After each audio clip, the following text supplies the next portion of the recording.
I'm good. Hello, everybody. So today we're talking about cranberries. So we have an abundance of cranberries in this province, so that's what we're showcasing here today. So we're going to be tasting later candied cranberries, which yesterday we took and made a simple syrup, which is, I don't know if you can see this, I'll move it here, which is just the cranberries, equal parts sugar and water, brought to a boil, then poured over the cranberries, and then put it in the fridge for overnight.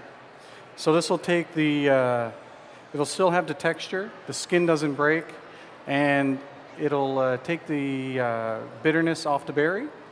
So we'll take this in a few minutes and just roll it in castor sugar, which is just finer sugar, and this you can use on a cake and just garnish your cake or any aspect. It's very, very simple and very easy to do. We also made a cranberry relish, which the recipes are all online for this. I'm not going to make all of these today, but you're going to be sampling them all. Cranberry relish, which we're serving with a cranberry pork sausage that you'll be tasting in a few minutes. This has onion, garlic, cinnamon, spices, all cooked down, brown sugar, and cranberry juice, all cooked down. It tastes delicious. Very savory aspect of it. Then we also have cranberry jam, which I'm going to be making in a second. We have dried cranberries, and we have fresh cranberries. So everything cranberry. What we're going to do right now is we're going to start with the jam.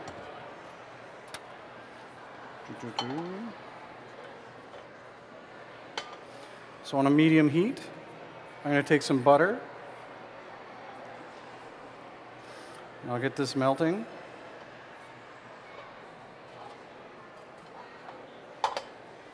As this melts, I'll add some brown sugar to it.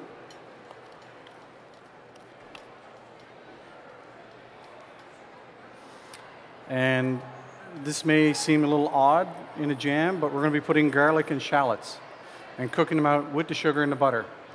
So this will add texture and a different flavor level that you wouldn't expect and still be sweet.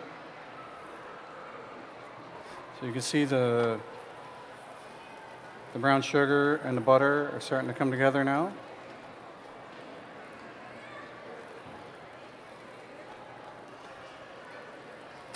Starting to melt. I'm going to add some shallots and a little bit of garlic. Cook it out. I'm also going to be adding rice vinegar.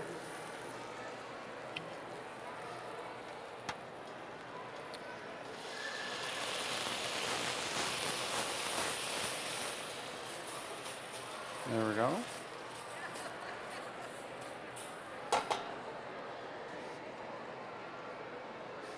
So, I don't know if nobody can smell this down here, maybe, maybe not. This smells delicious already. It's sweet, sour from the rice vinegar. It has some garlic and shallot, which is going to dissipate on the smell and turn into a very nice texture. Then, of course, we're going to add some cranberries.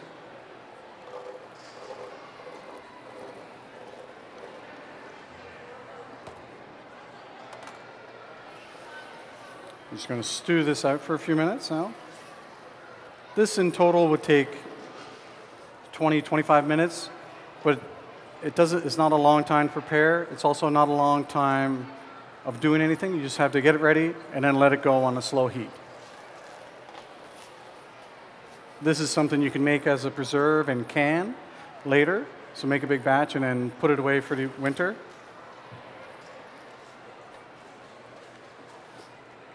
So as this is going, now I'm going to add a touch of mustard. Another level of complex flavor going on.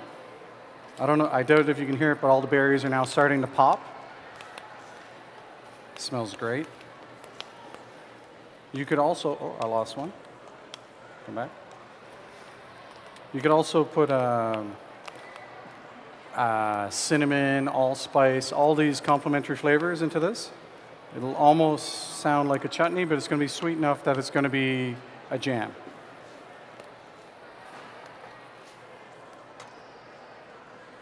Now I'm going to add a bit of water. Let it cook down. And I'm almost going to add fresh ground black peppercorn and a little bit of sea salt.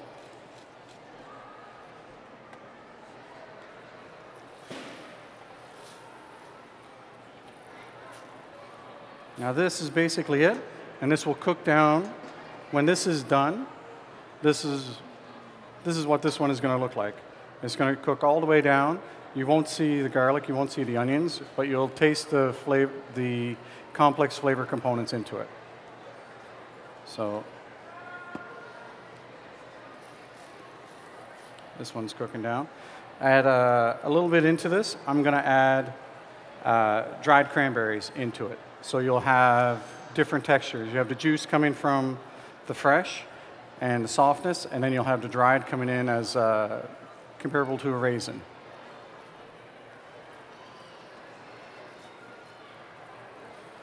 So earlier today we made a pork sausage.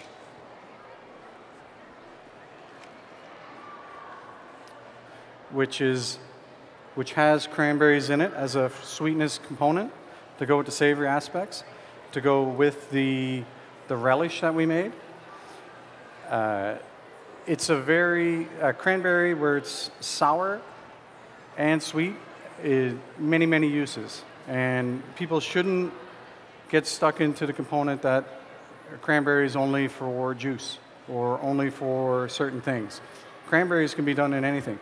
You could put cranberries, dried cranberries, or even fresh cranberries into a soup or into braised meats. Like cranberry and braised moose stew would be delicious. It's very, very easy to do many, many things with cranberries. And here in the province, we have a lot of cranberries. We have a lot. How many did you pick last year? 44 pounds. That's a lot of cranberries to be picking.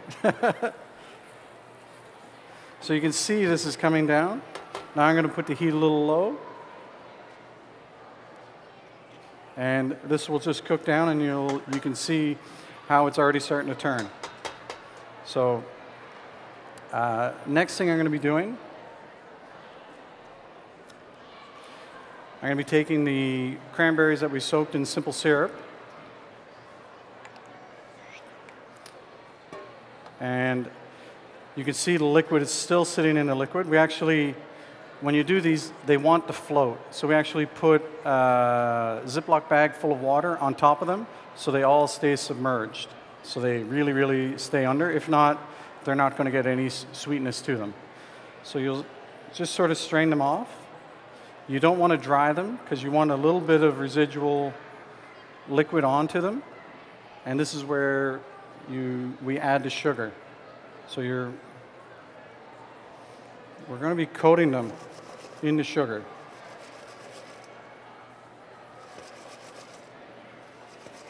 As you can see, the sugar is sticking to the berries because the simple syrup is macerated them. And that's it. This is such a simple thing. And this as a snack is delicious. It still has a sour note, but sweet. So this as a garnish on a cake, a pie, a muffin, anything. So easy to do. You can have this in your fridge all the time and just toss them into sugar just to finish. And as I look at my jam, starting to come together really, really well.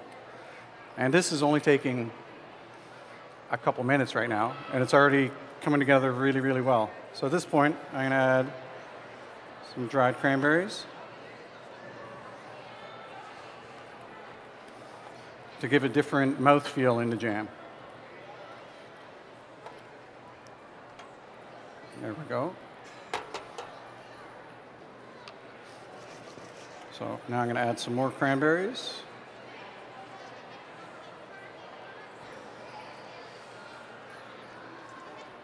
I'm going to toss in the sugar.